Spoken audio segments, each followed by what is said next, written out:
अब हम देखेंगे कि जो रदरफोर्ड का मॉडल था उसके ड्रॉबैक्स क्या क्या थे, राइट। ड्रॉबैक्स और क्या कहते हैं बताओ। Very good. और डीमेरिट्स, कॉन्स, लिमिटेशंस, ठीक है, ऑफ रदरफोर्ड। ये समझने के लिए थोड़ा सा आपको मोशन का याद करना पड़ेगा। अब रदरफोर्ड जी ने ये बोला कि there is a nucleus which is positively charged, around which in shells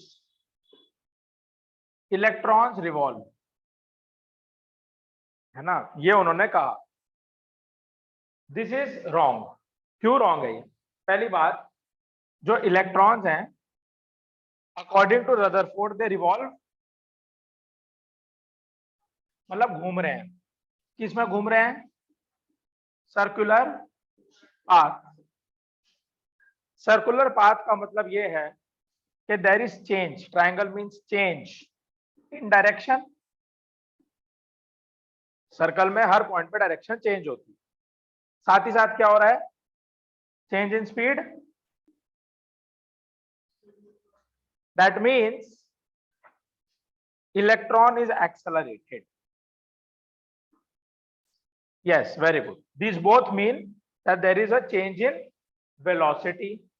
That means कि जो इलेक्ट्रॉन है उसका मोशन है एक्सेलरेटेड।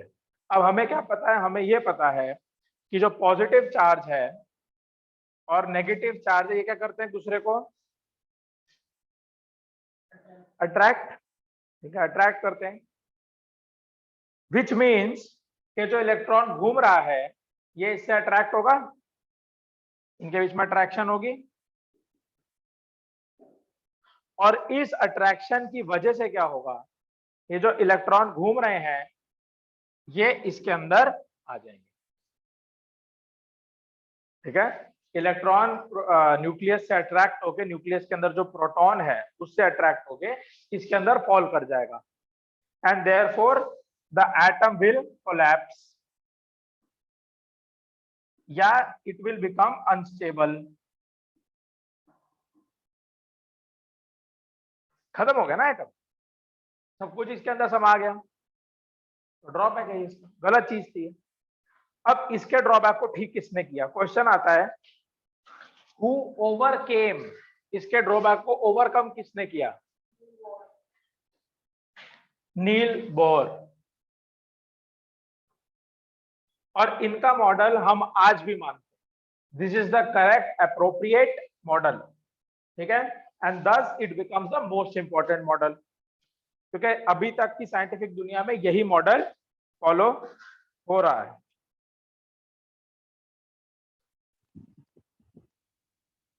चलिए, तो अब जो नील बोर था, नील बोर ने क्या किया बताओ? नील बोर ने सबसे पहले तो इसको ओवरकम करा ये कह के कि यस, अच्छा, Bohr model of the atom तो निकालो, कैसे बैठ रहे हो?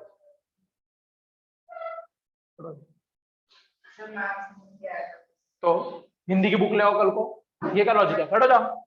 नील बोहर ने सबसे पहले ये चीज बोली कि जो एटम्स हैं वो सर्कुलर पाथ में रिवॉल्व कर रहे हैं, ओ सॉरी, जो इलेक्ट्रॉन्स हैं, सर्कुलर पाथ वाली बात सच है, सर्कुलर पाथ वाली बात सच है, बट उसने ये बोला that these electrons do not radiate energy and they move in unique या discrete shells। जो इलेक्ट्रॉन्स हैं वो अलग अलग शेल्स में घूम रहे हैं, और इसलिए इसने इन शेल्स को नाम भी दिया। तो ये न्यूक्लियस है, तो इसने पहले शेल को बोला के शेल, फिर के बाद क्या आता है?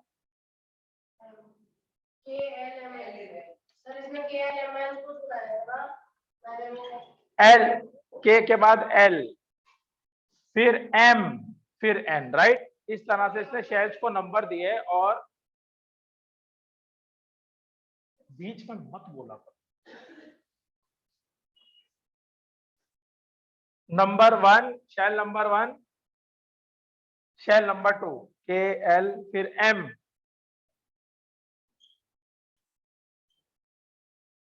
इस तरीके से जो है इसने शेल्स को बांटा और हर शेल के अंदर इलेक्ट्रॉन्स घूम रहे हैं। अब हर शेल में कितने इलेक्ट्रॉन्स घूम रहे हैं इसके लिए हमें देखने पड़ेंगे बोहर-ब्यूरी रूल्स।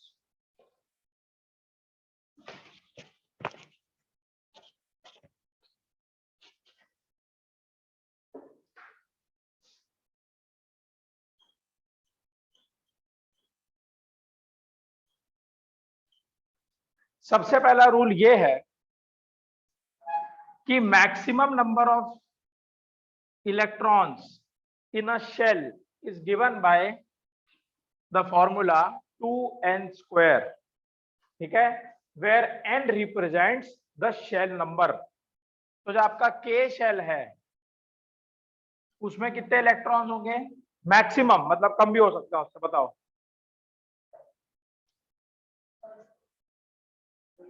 2, ठीक है, तो K शेल फर्स्ट है तो 2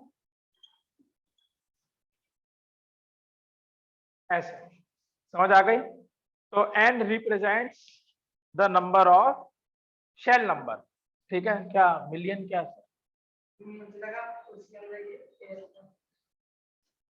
अच्छा, अब पहले रूल को कॉन्ट्राडिक्ट करते हुए, अपनी बात से मुकरते हुए इसने ये बोला कि मैक्सिमम जितने आ सकते हैं वो है 8।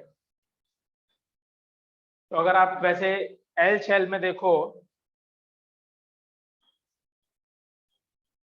8, तो वो ये कहता है पहले में 2 फिर 8 फिर 8 ही चलते रहे, उससे ज्यादा नहीं हो। तो अगर आप इस रूल के हिसाब से देखो तो तीसरा वाला है तो 2 × 3 स्क्वायर 18 होना चाहिए, पर ऐसा नहीं होता। वो कहता है 8 ही चलते रहेंगे। तो अभी आपको रूल जिंदगी भर के लिए याद रखना है कि पहले वाले में 2 हैं, बाकी सब में 8। एक्सटेंशन कोड चला दो किसी से। तो पहले में 2 बाकियों में 8 ऊपर। और तीसरा इसमें सबसे इंपॉर्टेंट जो बोला, तू ही चला कि जो शेल्स हैं they fill in a step wise manner.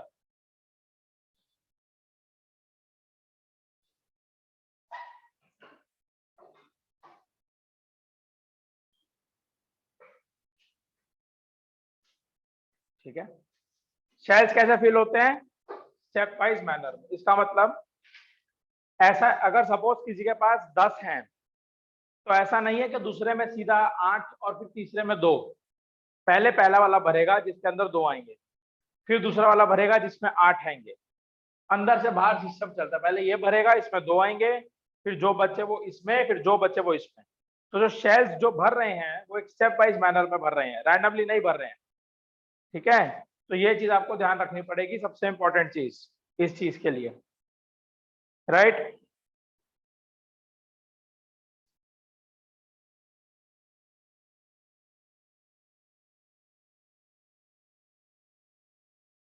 तो क्वेश्चन में आ सकता है रूल्स, क्वेश्चन में आ सकता है what was the Bohr's model of an atom, explain with the help of a diagram, ठीक है।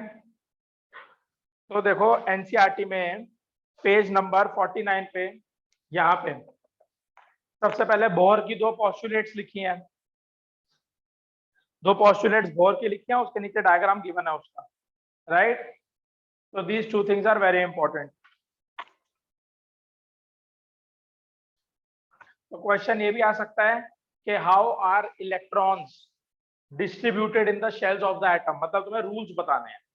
तो ये 3 रूल्स हैं।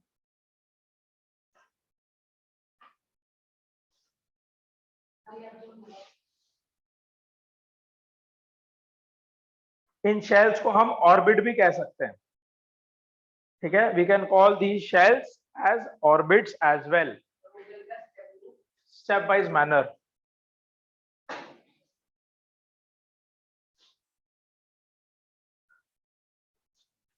तो अभी तक हमने किस किस की बात करी है?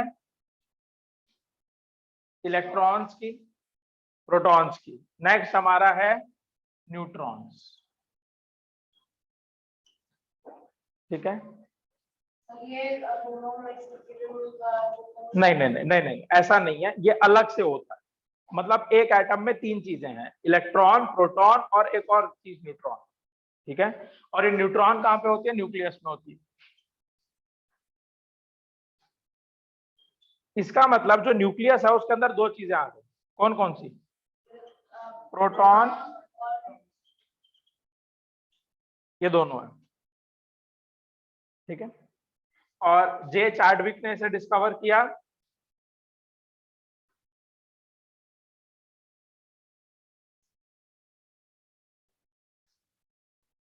और इसका जो मास है that is approximately equal to the mass of proton, approximately. ठीक है, और इसको हम रिप्रेजेंट करते हैं एन से, छोटा एन। अब देखो तुम कंफ्यूज मत होना, ये भी छोटा एन और ये भी एन, ये अलग अलग है दोनों, दिस बोथ आर डिफरेंट।